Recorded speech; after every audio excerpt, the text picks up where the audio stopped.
فقلت استغفروا ربكم إنه كان غفارا يرسل السماء عليكم مدرارا ويمددكم بأموال وبنين ويجعل لكم جنات ويجعل لكم أنهارا ورسوله الذي لا نبي ولا رسول بعده.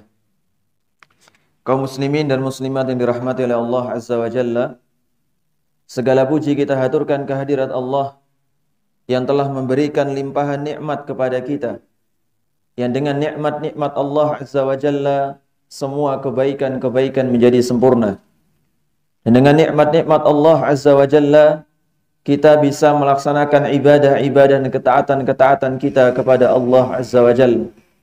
Dan tidak ada sebaik-baik bekal melebihi ketakwaan kita kepada Allah Azza wa Jalla. Kata Allah, fa inna khairaz zadit taqwa. Karena sungguhnya sebaik-baik bekal sisi Allah Azza wa Jalla adalah ketakwaan seorang hamba kepadanya. Kemudian salawat serta salam semoga terlimpah kepada baginda yang mulia Muhammad sallallahu alaihi wasallam yang telah memberikan panduan kepada kita tentang bagaimana menjalankan agama Islam dengan baik dan juga benar. Setelah sebelumnya kita menyelesaikan pembahasan hingga bab yang keempat, yaitu bab tentang kewajiban berdakwah, mengajak manusia menuju kalimat la ilaha illallah. Kemudian di bab-bab sebelumnya kita juga tahu bahwasanya tauhid seorang hamba akan menjadikan dia masuk surga tanpa hisab. Kemudian kita juga sudah belajar tentang keutamaan tauhid, di antaranya menggugurkan dosa-dosa seorang hamba. Maka masuk di pembahasan berikutnya, yaitu tentang babu tafsirit tauhid, bab tentang tafsir kalimat tauhid atau makna dari kalimat tauhid. Wa syahadati an la ilaha illallah, dan makna dari kalimat la ilaha illallah. Yang mana bab ini merupakan bab yang sangat penting. Oleh karena Syekhul Islam Muhammad bin Abdul Wahhab rahimahullahu taala mengkhususkan penyebutan syahadat la ilaha illallah di dalam judul bab ini untuk mengisyaratkan bahwasanya fokus pembahasan dalam kitab tauhid adalah urusan tauhid uluhiyah. Masih ingat pembahasan tentang macam-macam tauhid? Masih? Ada berapa macam tauhid yang disebutkan oleh para ulama? Ada 3 macam. Tauhid yang pertama, tauhid rububiyah, yaitu keyakinan menunggalkan Allah Azza wa Jalla dalam hal perbuatan-perbuatan Allah. Kemudian yang kedua, tauhid uluhiyah, yaitu mentauhidkan Allah Azza wa Jalla dalam hal ibadah seorang hamba. Kemudian yang ketiga, tauhid asma wa sifat, yaitu menunggalkan Allah atau mentauhidkan Allah Azza wa Jalla dalam hal nama dan juga sifat-sifatnya yang mulia.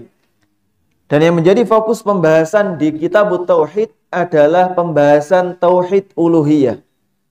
Adalah pembahasan tauhid uluhiyah. Meskipun antara satu tauhid dengan tauhid yang lainnya saling berkaitan dan tidak boleh terpisah sama sekali. Seorang yang meyakini Allah Azza wa Jalla adalah pencipta alam semesta ini, Allah Azza wa Jalla adalah pengatur alam semesta ini, maka wajib bagi dia seharusnya adalah untuk mentauhidkan Allah Azza wa Jalla dalam urusan ibadah. Yang menjadi fokus pembahasan di kitab ini adalah masalah tauhid uluhiyah. Dan di dalam tauhid uluhiyah ada kalimat la ilaha illallah. Yang mana kata para ulama kalimat la ilaha illallah ini memiliki 4 makna. Memiliki 4 unsur. Yang pertama, lafaz la atau dalam bahasa Arab disebut dengan la nafiyah lil jinsi. La yang fungsinya menafikan semua jenis yang dinafikan. Kalau kita mengatakan la rajula fid dari, tidak ada laki-laki satupun di dalam rumah atau dalam desa, maka yang dimaksud adalah enggak ada sama sekali laki-laki. Enggak ada sama sekali laki-laki. Atau la baita fi al-balad, tidak ada rumah sama sekali di desa atau di negeri, maka enggak ada rumah sama sekali. Artinya la ini fungsinya adalah untuk menafikan semua hal yang ingin dinafikan. Itu namanya la nafiyah lil jinsi. Kemudian unsur yang kedua yaitu lafadz ilaha, sesembahan. Ini berasal dari kata al-ma'luh, yang disembah. Al-ma'luh atau memiliki makna al-ma'luh, yang disembah. Sebagaimana kitabun, jadi wazan fi'alun, bentuk fi'alun dalam bahasa Arab itu terkadang bermakna maktubun atau maf'ulun. Jadi kitab, kenapa disebut kitab? Karena maktubun, ada yang tertulis di dalamnya. Begitupun ilahun, maka maknanya adalah ma'luhun, yang disembah. Kemudian lafaz yang keempat yaitu illa. Illa ini adatul istisna, untuk mengecualikan dari apa yang dinafikan.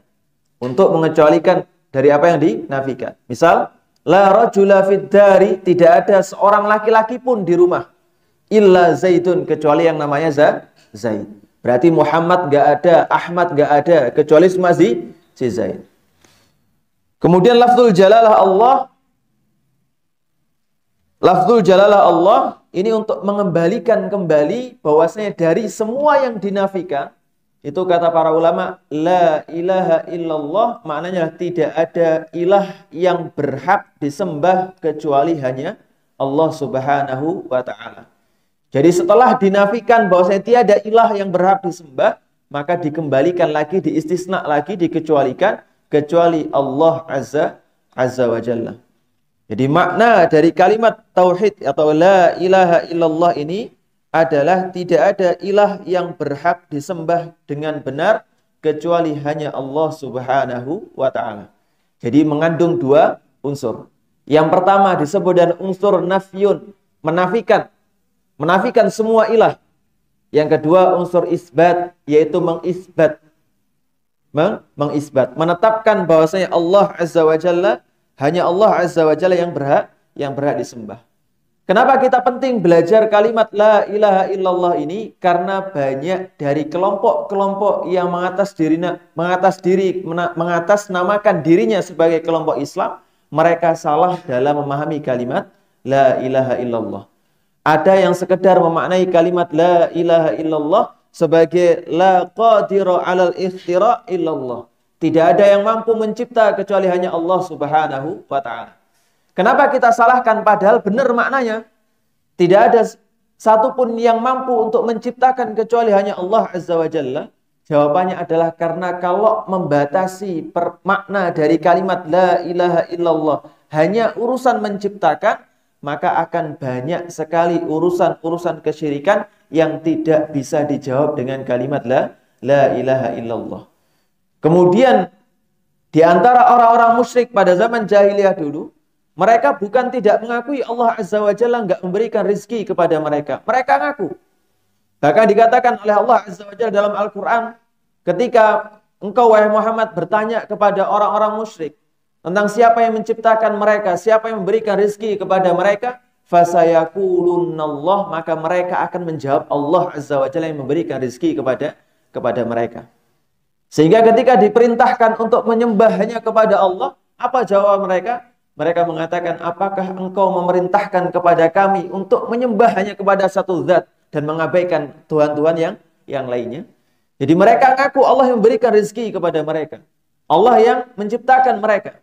Sehingga nggak heran kalau sebelum Nabi SAW diutus kembali, ketika di zaman-zaman masih masa-masa fatrah, belum ada pengutusan Nabi kembali, di antara nama-nama mereka ada namanya Abdullah, ada yang namanya apa? Abdurrahman, ada namanya Abdurrahim. Ini menunjukkan apa? Menunjukkan mereka mengaku ada zat yang menciptakan mereka, yang memberikan rezeki kepada mereka. Tapi satu-satunya hal yang tidak mereka yakini adalah bahwasanya semua ibadah mereka itu hanya pantas ditujukan kepada Allah Subhanahu wa ta'ala. Sehingga banyak kelompok-kelompok di dalam Islam yang mereka menyimpang dalam mengartikan kalimat tauhid. Di antaranya yang pertama yaitu tauhid menurut versi Mu'tazilah. Menurut versi Mu'tazilah. Mu'tazilah ini adalah kelompok yang hampir sama keyakinannya dengan orang-orang Khawarij. Dengan orang-orang Khawarij. Yang mana orang-orang Khawarij dan juga Mu'tazilah, mereka meyakini bahwasanya iman itu la yatajazza tidak bisa dibagi-bagi. Sehingga ketika seorang melakukan salah satu hal yang melanggar keimanannya, seperti berbuat maksiat dengan dosa besar, maka apa? Zahabal imanu kulluh. Maka iman semuanya dalam hatinya hilang. Iman semua dalam hati hilang. Ini keyakinan orang-orang Khawarij dan juga Mu'tazilah. Hanya saja orang-orang Mu'tazilah berbeda dengan orang Khawarij dalam hal menghukumi person per person. Jadi kalau orang Khawarij mengatakan orang yang melakukan hal yang melanggar keimanan, maka apa? Orang ini telah keluar dari agama Islam. Adapun orang-orang Mu'tazilah, maka mereka meyakini bahwasanya apa? Orang-orang yang melakukan pelanggaran keimanan ini apa? Berada di antara manzilah baina manzilatain. Ya enggak kufur, ya enggak muslim. Enggak kafir dan juga enggak Islam. Ini enggak tahu abu-abu di mana. Akan tapi nanti di akhirat tetap khalidun mukhallatun finnar, yaitu kekal selama-lamanya di neraka. Dan menurut mereka atau tauhid menurut versi Mu'tazilah adalah mereka mengesahkan Allah Azza wa Jalla dari segala hal yang berpotensi menyamainya. Dari semua hal yang berpotensi menyamainya. Jadi kalau misalnya makhluk bisa melihat, berarti Allah Azza wa Jalla enggak boleh disifati dengan melihat. Makhluk bisa mendengar, berarti Allah Azza wa Jalla enggak boleh disifati dengan mendengar. Makhluk bisa berbicara, maka tidak ada sifat kalam bagi Allah Azza wa Jalla. Makhluk bisa mengilmui sesuatu, maka tidak ada ilmu bagi Allah Azza wa Jalla. Ini menurut Mu'tazilah. Satu-satunya sifat yang mengikat Allah, zat Allah Subhanahu wa Ta'ala, bahwasanya orang-orang Mu'tazilah meyakini keazalian sifat Allah Azza wa Jalla atau keazalian zat Allah Azza wa Jalla. Yang dimaksud azali adalah sifat yang apa? Yang mengatakan la bidayata lahu, tidak ada permulaan baginya. Jadi satu-satunya sifat yang mengikat zat Allah Azza wa Jalla adalah bahwasanya Allah itu tidak ada yang memulainya. Tidak ada sebelum Allah itu enggak ada. Satu-satunya sifat yang mereka yakini. Ahlussunnah juga yakin demikian. Tapi bedanya adalah Ahlussunnah menetapkan sifat yang Allah Azza wa Jalla tetapkan untuk dirinya sendiri dan juga ditetapkan oleh Rasulullah sallallahu alaihi wasallam. Itu bedanya antara Mu'tazilah dengan Ahlussunnah wal Jamaah. Karena kalau kita benarkan tauhid menurut versi mereka tadi, akan banyak sekali penyimpangan di dalam Islam. Di dalam Islam. Dan bantahannya dari beberapa sisi. Yang pertama, sifat utama Allah Azza wa Jalla bukan hanya keazalian wujudnya saja. Jadi bukan berarti ketika kita sudah menetapkan Allah, tidak ada sesuatu sebelum zat Allah Subhanahu wa Ta'ala, kita dikatakan bertauhid. Enggak. Kita tidak demikian. Akan tapi semua sifat yang tidak bisa dimiliki oleh selain Allah Azza wa Jalla, seperti menciptakan segala sesuatu, kemudian mengetahui sesuatu secara mutlak, mendetail, menyeluruh dan lain sebagainya, maka tidak ada masalah dinisbatkan kepada Allah Subhanahu wa Ta'ala. Dan itu kewajiban seorang muslim. Jadi kita sebagai seorang muslim bukan hanya meyakini tidak ada sesuatu sebelum Allah Azza wa Jalla, tapi juga meyakini bahwa semua sifat yang memang layak dinisbatkan kepada Allah dan itu sempurna mutlak kita nisbatkan hanya kepada Allah Subhanahu wa Ta'ala. Nah, kenapa orang-orang Mu'tazilah kira-kira enggak mau mensifati Allah Azza wa Jalla? Ada yang tahu? Orang Mu'tazilah enggak mau mensifati Allah dengan sifat mendengar, dengan sifat melihat dan lain sebagainya. Ada yang tahu? Karena kata orang-orang Mu'tazilah, mereka khawatir kalau menisbatkan sifat yang banyak kepada Allah Azza wa Jalla, itu artinya mensifati zat yang banyak. Jadi mereka itu pengen setiap satu zat, satu individu, itu hanya memiliki satu sifat. Kenal Pak Fulan. Oh, Pak Fulan yang mana? Pak Fulan yang orangnya ngapunten, kulitnya hitam. Kenal Pak Alan. Pak Alan yang mana? Pak Alan yang orangnya kulitnya putih. Sehingga kalau dia mengatakan Pak Fulan yang orangnya demikian, demikian, demikian, dan demikian, maka tidak mensifati hanya satu orang saja, tapi orang yang jumlahnya banyak. Sehingga kalau mereka mensifati Allah Azza wa Jalla dengan sifat yang banyak, berarti Allah Azza wa Jalla itu jumlahnya banyak. Akan tapi ini dibantah dengan logika sederhana. Bahwasanya ta'addudus sifat la yalzamu ta'addududz dzat. Bahwasanya apa? Bahwasanya berbilangnya sifat yang dinisbatkan kepada satu zat tidak melazimkan bahwasanya zat tadi berbilang. Jadi kalau sifatnya banyak, bahwasanya Pak Fulan itu adalah orang yang ganteng, kulitnya putih, terus kemudian rambutnya hitam, terus kemudian matanya hitam, terus kemudian hidungnya mancung. Nah, semua sifat yang mengikat pada satu zat ini tidak melazimkan Pak Fulan jumlahnya banyak. Ada Pak Fulan yang hidungnya mancung, ada Pak Fulan yang rambutnya hitam, ada Pak Fulan yang bola matanya hitam, dan lain sebagainya. Tapi semua sifat tadi itu ada pada satu zat. Begitupun ketika kita mensifati Allah Azza wa Jalla dengan sifat mendengar, melihat, mengilmui sesuatu, maka semua tadi hanya berkisar kepada satu zat Allah Subhanahu wa taala. Itu tauhid menurut Mu'tazilah. Yang kedua, tauhid menurut Ahlul Kalam, yaitu filsafat, orang-orang filsafat. Yang mana mereka membatasi pengertian tauhid ini hanya pada rububiyah Allah Azza wa Jalla. Yang penting apa? Yang penting ketika la ilaha illallah, maka mereka meyakini la khaliqa illallah. Tidak ada yang mencipta selain Allah Azza wa Jalla. Atau la mawjuda illallah. Tidak ada yang mawjud selain Allah Azza wa Jalla, dan seterusnya. Maka ini pembatasan yang seperti inilah yang tidak dibenarkan di dalam Islam. Yang ketiga, tauhid menurut Sufi. Tauhid menurut Sufi. Perlu diingat nih, pengertian Sufi ini atau pengertian Ahlus Suffah ini berkembang seiring berkembangnya zaman. Seiring berkembangnya zaman. Kalau Ahlus Suffah pada zaman Nabi alaihi salatu wassalam, itu ada Ahlus Suffah. Tapi bukan Ahlus Suffah atau Sufi yang ada pada zaman sekarang. Di zaman Nabi alaihi salatu wassalam disebut dengan Ahlus Suffah kalau orang-orang tadi tinggal di serambi masjid. Tinggal di serambi masjid, terus kemudian pakaiannya terbuat dari suf, yaitu wol dari kambing. Ini kok Ahlus Suffah pada zaman dahulu. Mereka zuhud, nggak punya apa-apa selain ibadah hanya kepada Allah Subhanahu wa taala. Ini orang sufi pada zaman dahulu. Adapun sufi yang ada pada zaman sekarang dinisbatkan kepada orang-orang yang apa? Orang-orang yang menciptakan zikir-zikir tertentu, menciptakan tarikat-tarikat tertentu dan lain sebagainya. Dan pengertian tauhid menurut mereka atau sebagian dari mereka, yang pertama ada namanya tauhidul amah. Tauhidul amah ini tauhidnya orang-orang awam. Tauhidnya orang-orang awam. Kata mereka tauhidnya orang-orang awam adalah tauhid yang diajarkan oleh Nabi alaihi salatu wassalam kepada kaum muslimin. Jadi kulo kali panjenengan menurut sufi ini tauhidnya orang awam atau tingkatan orang-orang yang masih syariat. Ini belum ma'rifat, belum hakikat, ini masih syariat. Masih menjalankan sholat, masih menjalankan puasa, masih bertauhid sebagaimana tauhidnya apa? Ustadz-ustadz di masjid-masjid dan lain sebagainya. Ini tauhidul amah, tauhidnya orang-orang biasa. Orang-orang biasa. Kemudian yang kedua ada tauhidul khassah, tauhidnya orang spesial. Nah ini baru naik tingkat. Naik tingkat. Yakni keyakinan tauhid yang tidak membutuhkan dalil.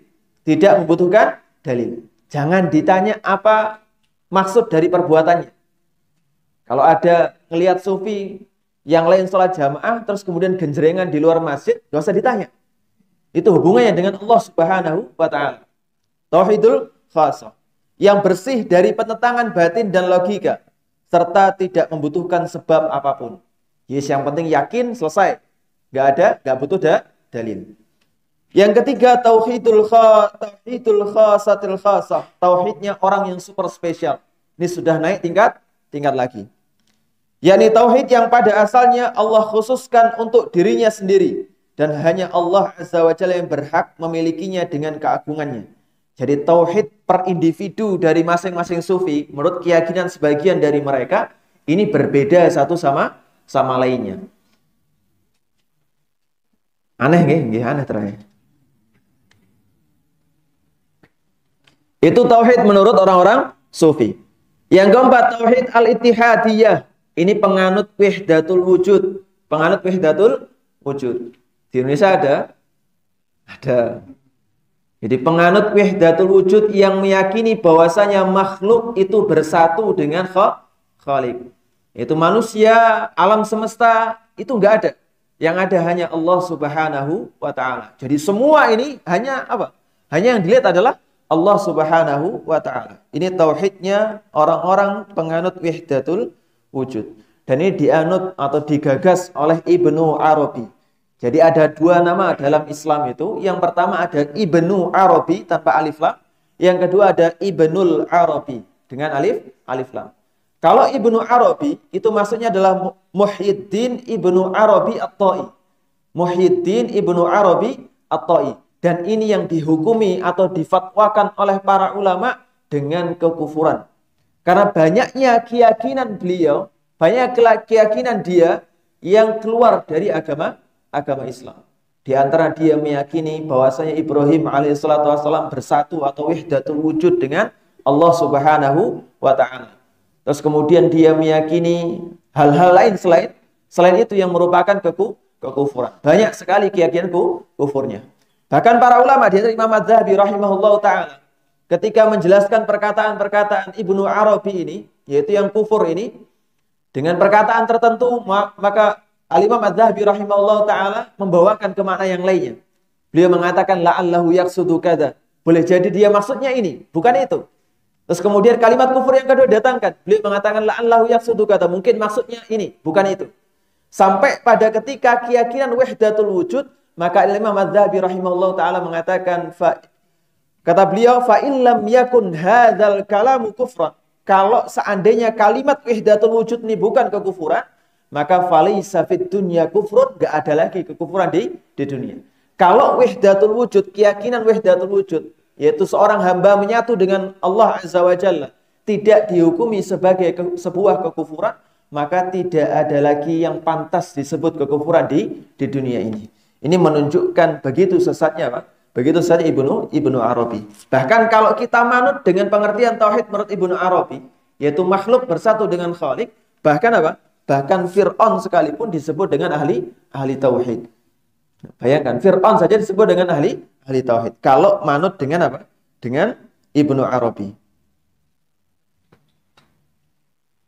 Kemudian yang kelima, tauhid menurut takfiri dan juga haraki. Yaitu mereka membatasi hanya pengertian tauhid ini hanya masalah hukum semata. Sehingga mereka mengatakan tidak ada hakim yang pantas membuat hukum, menurunkan hukum kecuali hanya Allah Subhanahu wa ta'ala. Jadi urusan mereka hanya penegakan hukum semata, maka ini pembatasan yang seperti ini juga tidak tepat. Karena yang salah ini Bapak-Bapak yang dirahmati oleh Allah Subhanahu wa ta'ala, bukan masalah pengertiannya, pengertian bukan, tapi masalah pembatasan dari setiap kalimat tauhid tadi. Jadi tauhid hanya dibatasi dalam masalah rububiyah, tauhid hanya dibatasi dalam masalah hakim atau qadha dan lain sebagainya, maka inilah yang salah. Taib. Penulis rahimahullah ta'ala menyebutkan 5 dalil dalam masalah ini. Dalil yang pertama, firman Allah Azza wa Jalla dalam surah Al-Isra ayat 57. Allah Azza wa Jalla mengatakan ulaikal ladzina yad'un, orang-orang yang mereka ibadahi yaitu oleh kaum Nabi Nuh, yabtaghuna ila rabbihimul wasilah, mereka sendiri mencari jalan untuk mendekatkan diri kepada Tuhan mereka. Ayyuhum aqrabu, siapa di antara mereka yang lebih dekat dengan Allah Azza wa Jalla, wa yarjuna rahmatahu, dan mereka mengharap rahmat Allah, wa yakhafuna azabahu, dan mereka takut akan azab Allah Azza wa Jalla. Inna azaba rabbika kana mahdzura, sesungguhnya siksa Tuhanmu adalah sesuatu yang harus ditakuti. Dalam ayat ini terdapat dalil bahwasanya mereka yang disembah selain Allah Azza wa Jalla, di antara yang disembah selain Allah yaitu orang-orang atau kaum Nabi Nuh menyembah orang-orang soleh di antara mereka. Orang-orang soleh di antara mereka. Padahal orang-orang soleh tadi juga mereka berlomba-lomba untuk mendekatkan diri mereka hanya kepada Allah Subhanahu wa ta'ala. Di ayat ini menunjukkan kalau seandainya yang mereka sembah saja butuh dengan zat yang lainnya yaitu Allah Azza wa Jalla, maka bagaimana mungkin mereka yang ngaku bertauhid, berkalimat la ilaha illallah, mereka menyembah orang-orang yang mendekatkan diri mereka hanya kepada Allah Subhanahu wa ta'ala. Gak masuk akal. Itu dalil yang pertama. Dalil yang kedua, Allah Azza wa Jalla berfirman dalam surah Az-Zukhruf ayat 26 sampai 27. Allah mengatakan wa idz qala Ibrahimu li abi, dan ketika Ibrahim berkata kepada ayahnya, wa qaumihi, dan juga kaumnya, innani bara'um mimma ta'budun, sesungguhnya kami berlepas diri dari apa yang kalian sembah. Jadi mengatakan kepada bapaknya sekaligus kaumnya bahwasanya aku berlepas diri dari apa yang kalian sembah, dari patung-patung yang kalian sembah. Illalladzi fatarani fa innahu sayahdin, kecuali Allah Azza wa Jalla, zat yang telah menciptakan aku, karena hanya Dia yang akan menunjukkan kepada jalan yang benar. Ini Nabi Ibrahim alaihissalatu wassalam yang menjadi panutan kita dalam hal tauhid. Beliau berlepas diri dari semua sesembahan selain Allah Subhanahu wa ta'ala. Bahkan mengatakan tegas kepada bapaknya. Kalau kita masih sungkan, pakewuh dengan bapak sendiri. Tapi beliau mengatakan dengan tegas kepada bapaknya. Tapi tidak berarti berkata tegas ini berkata kasar. Tegas niku beda maknanya dengan kasar. Jadi jangan dimaknai kalau berkata tegas berarti harus teriak-teriak, terus kemudian harus otot lehernya keluar, enggak. Tapi berkata tegas adalah maknanya tegas, tidak ada pilih-pilih kasih. Sebagaimana firman Allah Azza wa Jalla dalam surah Al-Mujadilah. Allah Azza wa Jalla berfirman, tidaklah kalian akan menjumpai satu kaum yang mana mereka mencintai orang-orang yang memusuhi Allah Subhanahu wa ta'ala. Jadi kalau suatu kaum beriman hanya kepada Allah, maka mereka pasti berlepas diri dari orang-orang yang ingkar atau menyembah kepada selain Allah Subhanahu wa ta'ala. Itu dalil yang kedua. Dalil yang ketiga tentang kalimat la ilaha illallah ini, yaitu dalam surah At-Taubah ayat 31. Allah mengatakan ittakhadhu ahbarahum wa ruhbanahum arbab. Mereka menjadikan orang-orang alim dan juga pendeta-pendeta mereka sebagai tuhan-tuhan selain Allah Azza wa Jalla. Wal Masih ibn Maryam, dan juga mereka menjadikan Al-Masih putra Maryam sebagai sesembahan. Wa ma umiru illa liya'budu ilahan wahida. Padahal mereka tidak lain diperintahkan hanya untuk beribadah kepada satu sesembahan semata. La ilaha illahu, tidak ada Tuhan yang berhak disembah kecuali Allah Subhanahu amma yusyrikun, maha suci Allah dari perbuatan syirik mereka. Maka di dalam ayat ini Allah Azza wa Jalla menegaskan perbuatan yang salah ketika menjadikan selain Allah Azza wa Jalla sebagai sesembahan dan juga panutan. Sebagai sesembahan dan juga panutan. Kalau menjadikan suatu selain Allah sebagai sembahan, kita ngerti semuanya. Tapi bagaimana mungkin menjadikan pendeta, orang-orang terhormat mereka, sebagai sesembahan orang-orang tadi? Maka para ulama mengatakan bahwasanya mereka menjadikan ruhban dan juga ahbar, orang-orang pendeta mereka sebagai sesembahan adalah ketika mereka mengikuti perintah-perintahnya dalam hal menghalalkan apa yang Allah haramkan. Dan juga dalam hal mengharamkan apa yang Allah halalkan.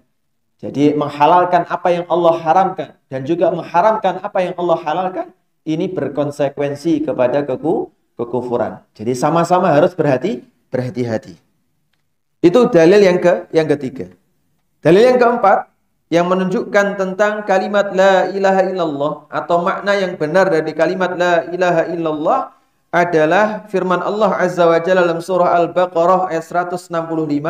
Allah mengatakan wa minan nasi may yattakhidhu, dan di antara manusia ada yang menjadikan min dunillahi selain Allah Azza wa Jalla anda dan sesembahan, yuhibbunahum, yang mereka cinta kepada sesembahan tadi, kahubbillah, sebagaimana kecintaan kepada Allah Azza wa Jalla, walladzina amanu asyaddu hubban lillah, dan orang-orang yang beriman lebih besar kecintaannya hanya kepada Allah Subhanahu wa ta'ala. Maksud menjadikan atau mencintai selain Allah Azza wa Jalla sebagaimana kecintaan kepada Allah Azza wa Jalla memiliki dua makna kata para ulama. Yang pertama, orang-orang musyrik tadi mencintai sesembahan mereka sebagaimana ketika seorang mukmin mencintai Allah Subhanahu wa ta'ala. Dijadikan panutan, dijadikan satu-satunya sumber kebenaran, terus kemudian dijadikan zat yang diibadahi. Ini kecintaan mereka kepada sesembahan mereka sebagaimana kecintaan orang-orang beriman Allah Subhanahu wa taala. Itu yang pertama. Yang kedua, mereka mencintai dua hal. Cinta kepada Allah, juga cinta kepada sesembahan mereka. Jadi mereka takut dengan azab Allah Subhanahu wa taala. Mereka takut Allah Azza wa Jalla menurunkan mudarat kepada mereka. Tapi juga mereka takut apa? Jin penunggu jembatan bikin celaka mereka.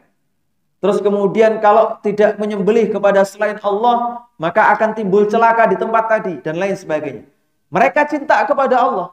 Mereka takut kepada Allah, tapi juga mereka takut kepada selain Allah sebagaimana ketakutan mereka kepada Allah Azza wa Jalla. Dan ini adalah makna mereka mencintai selain Allah Azza wa Jalla dengan kecintaan mereka kepada Allah Azza wa Jalla, atau sebagaimana kecintaan mereka kepada Allah Azza wa Jalla.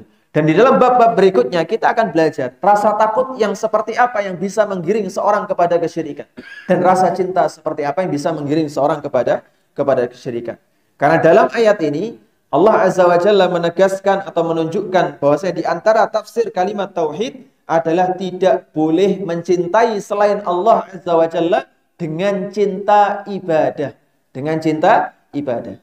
Jadi cinta yang enggak diperbolehkan ditujukan kepada selain Allah adalah cinta ibadah. Cinta yang melazimkan seorang yang mencintai, dia harus menundukkan diri, terus kemudian merendahkan diri, mengagungkan kecintaannya tadi melebihi pengagungannya kepada Allah Azza wa Jalla. Jangankan melebihi, sama dengan pengagungannya kepada Allah Azza wa Jalla, itu artinya dia telah berbuat kesyirikan. Dan insya Allah Ta'ala kita akan belajar di pertemuan-pertemuan berikutnya. Itu dalil yang keempat. Dalil yang kelima yang menunjukkan makna kalimat la ilaha illallah yang benar adalah yang hadis yang diriwayatkan oleh Imam Muslim rahimahullah ta'ala. Bahwasanya Rasulullah SAW bersabda, "Man qala la ilaha illallah." Barang siapa yang berikrar la ilaha illallah wa kafara bima yu'badu min dunillah, dan dia ingkar kepada sesembahan selain Allah, enggak percaya dengan sesembahan selain Allah Azza wa Jalla, tidak beriman kepada sesembahan selain Allah, haruma maluhu wa damuhu wa hisabuhu 'ala Allah, maka haram baginya harta dan juga darahnya, dan perhitungannya terserah kepada Allah Azza wa Jalla. Hadis ini menunjukkan bahwasanya ketika seorang bertauhid wajib terpenuhi dua hal. Yang pertama, dia berikrar bahwasanya tiada ilah yang berhak disembah kecuali Allah. Yang kedua, dia harus mengingkari semua sesembahan selain Allah Subhanahu wa ta'ala. Kalau dia mengatakan la ilaha illallah, salat dengan tahiyat asyhadu an la ilaha illallah, tapi kemudian keluar dari masjid dalam keadaan dia memiliki rasa takut kepada selain Allah dengan ketakutan takut ibadah, terus kemudian dia cinta kepada selain Allah dengan cinta ibadah, maka dia tidak dikatakan memenuhi kalimat la ilaha illallah dengan benar. Nah, yang di dalam hadis yang sering kita kutip, yaitu dikatakan man kana akhira kalamihi la ilaha illallah, maka dia masuk surga. Maka yang dimaksud bukan sekedar ucapan, tapi juga realisasi. Jadi ketika orang kok senantiasa berbuat kesyirikan sepanjang hidupnya, terus kemudian dia mengatakan saya ini la ilaha illallah, tiap hari saya mengucapkan la ilaha illallah, tapi terus berbuat kesyirikan tanpa bertaubat kepada Allah Subhanahu wa ta'ala, maka dia dihukumi dengan hukum musyrik. Ini secara umum, secara umum. Tidak boleh tunjuk hidung. Jadi kalau nunjuk hidung, ini haknya orang-orang yang tahu ilmunya. Nunjuk hidung si fulan kafir, si fulan musyrik, dan lain sebagainya harus apa? Harus sesuai dengan ilmunya. Gak boleh sembarangan. Taib. Kaum muslimin yang dirahmati oleh Allah Subhanahu wa ta'ala. Dari penjelasan tadi, dari hadis dan juga ayat yang kita baca, maka jelaslah bahwasanya ucapan atau keyakinan yang menyatakan kami ini enggak berbuat kesyirikan.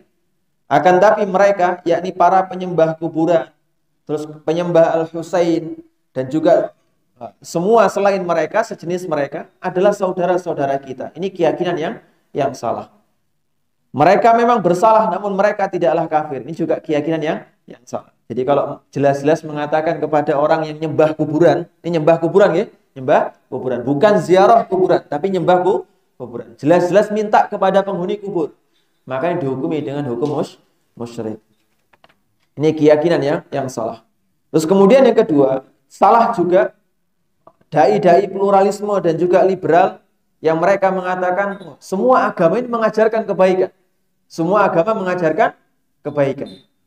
Dan setiap orang-orang yang penganut agama tadi, maka mereka juga apa? Mengikuti sebuah kebaikan. Masing-masing dari kita ini akan menuju Tuhan yang sama. Ini keyakinan yang batil. Tidak boleh terbetik sedikit pun dalam hati kita bahwasanya setiap agama itu sama kebaikannya, enggak boleh.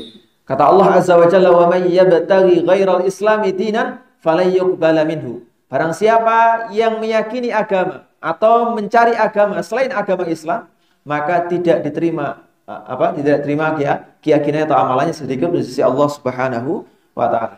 Demikian yang bisa kami sampaikan, semoga bermanfaat dan juga mendapatkan taufik dari Allah Azza wa Jalla untuk mengamalkannya.